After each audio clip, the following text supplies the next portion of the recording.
If you enjoy our videos, then we have more on our website. There are 80 videos, elementary, pre-intermediate, intermediate, and upper intermediate videos too. After the videos, do the exercises. We check your scores, and you can follow your progress. And click on Self-Study Videos. You will see 80 more videos. And do all the exercises.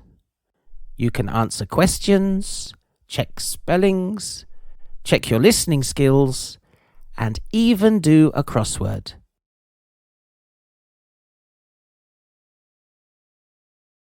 If you like it, you can subscribe too.